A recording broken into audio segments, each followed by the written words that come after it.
Hola, ¿qué tal? ¿Cómo estás? Bienvenido a este nuevo video.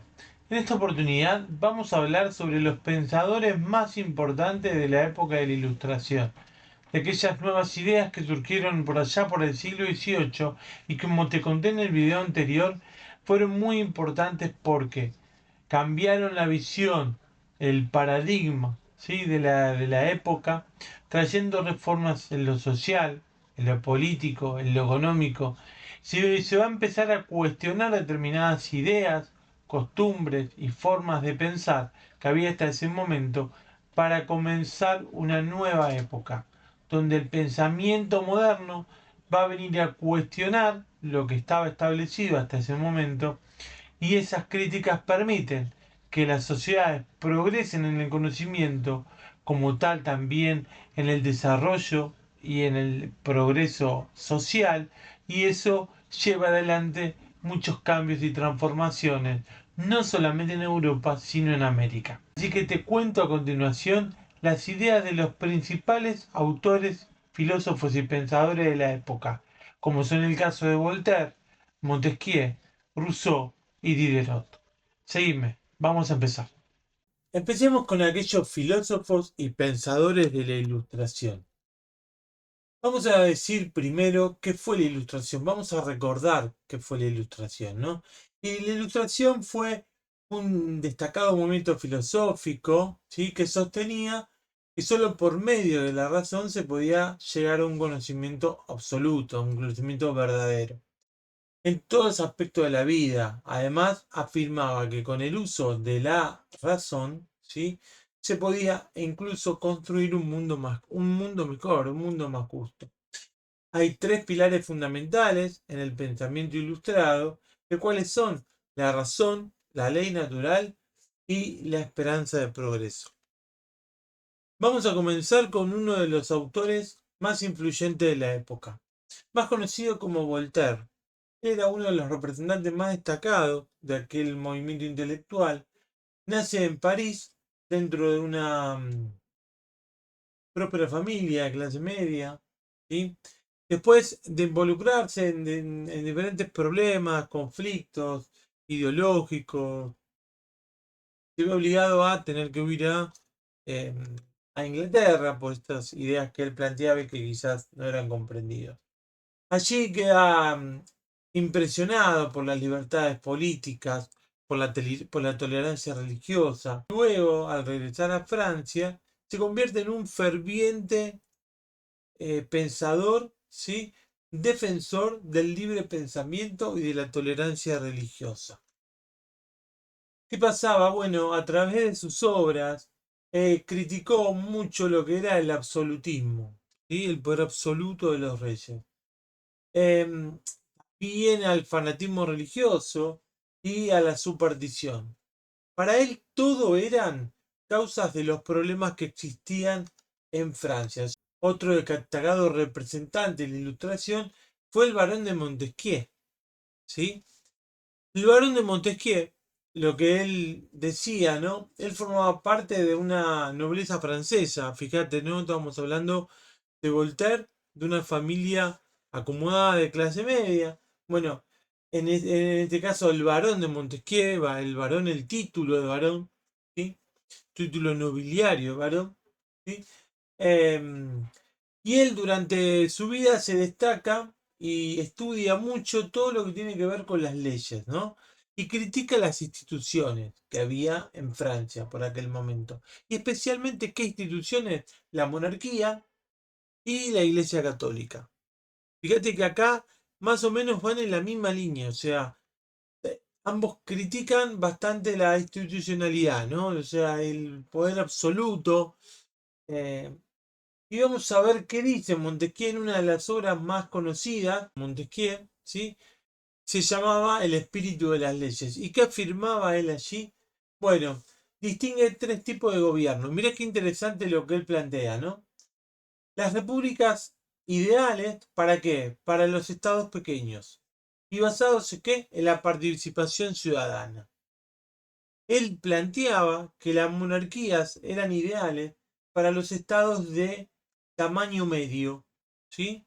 O basados en el apego a la ley de las clases gobernantes. En cambio, él dice que el despotismo y lo plantea como un tipo de gobierno ideal para los grandes imperios. ¿Por qué? Porque dependen del miedo para inspirar obediencia. Para Montesquieu, la mejor forma de gobierno era una monarquía equilibrada. ¿Por medio de qué? De la separación de poderes. ¿Sí? Él pensaba que la existencia de un poder ejecutivo y un poder legislativo y un poder judicial ayudaría. ¿Para qué? Para que cada uno de los otros poderes se controlasen entre sí. Y de esta manera se construiría un Estado más libre y más seguro. Pero fíjate, pareciera que está hablando de una república, ¿no? Porque está hablando de división de poderes. Pero sin embargo, es lo que dice monarquía equilibrada, ¿no?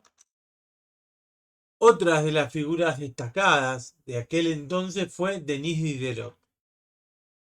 Diderot fue destacado representante de la Ilustración, ¿sí? Y muy particular, vas a ver lo que él plantea y lo que él dice y lo que él hace, ¿no? Era hijo de un famoso artesano de la parte occidental de Francia y durante su vida escribió diversos temas, especialmente un rechazo a la religión. ¿Qué decía Diderot? Bueno, Diderot publica una serie de libros conocidos como la enciclopedia. Seguramente alguna vez tuviste una, ¿sí? Esta enciclopedia, digamos, ¿cuál era el objetivo o qué se buscaba? Bueno, en ellos, ¿sí?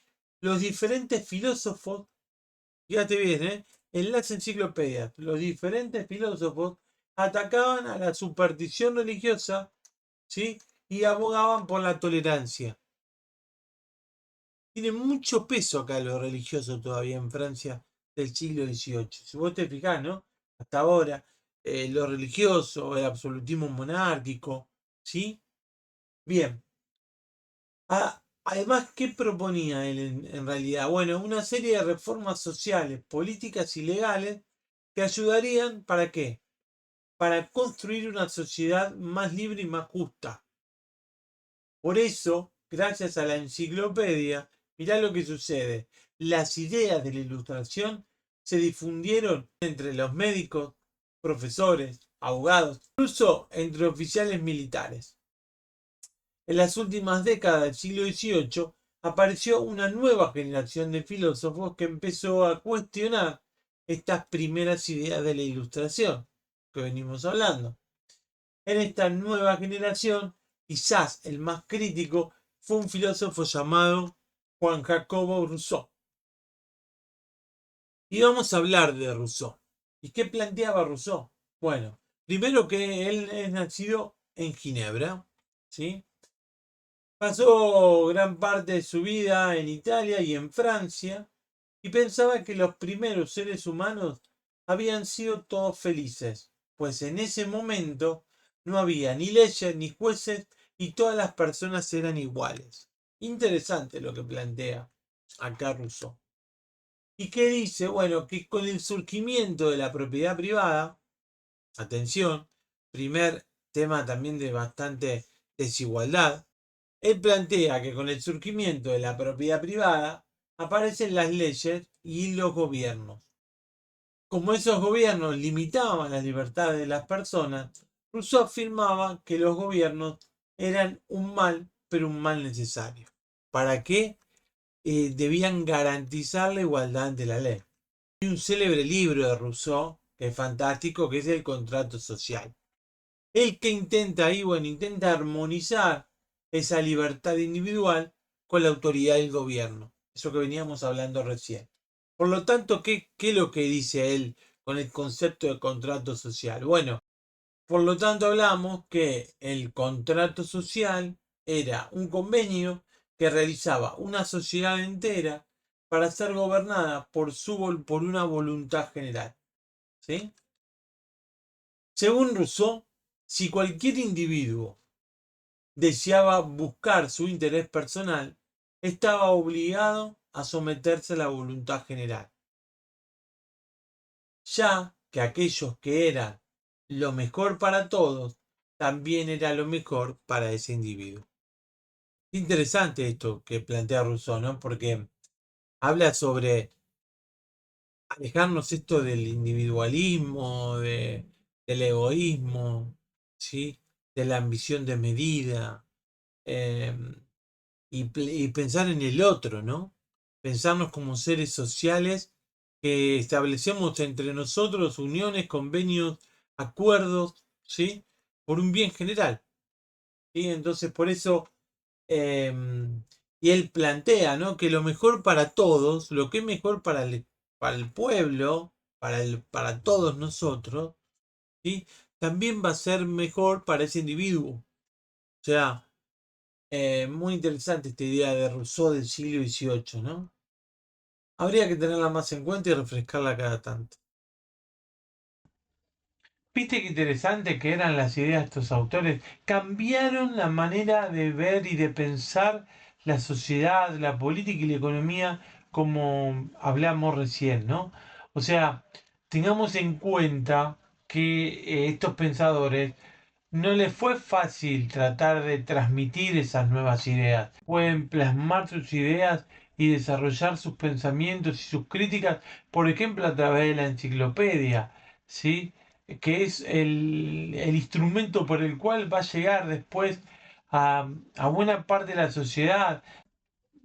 Tengamos en cuenta que a quienes realmente llega este mensaje son a las clases medias y a las clases más cultas, adineradas, con mejor posición política y económica. Generalmente al común de la sociedad no llegaba este mensaje, como vimos en el video anterior.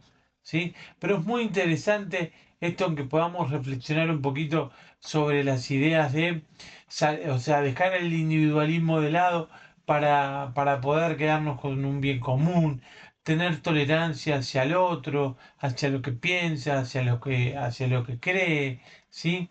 Tratar de cuestionar eso de yo tengo todo el poder y el poder es mío y ustedes tienen que hacer lo que yo quiero. No, que realmente quien tiene el poder es un servidor, que el poder en realidad no es de una sola persona, eh, que entre todos podemos llegar a formar una sociedad más justa, etcétera, ¿sí? Esas ideas que diríamos quizás relacionándolas en la actualidad con el pensamiento liberal, ¿no? O sea, las libertades individuales como ciudadano, política, económica, ¿sí?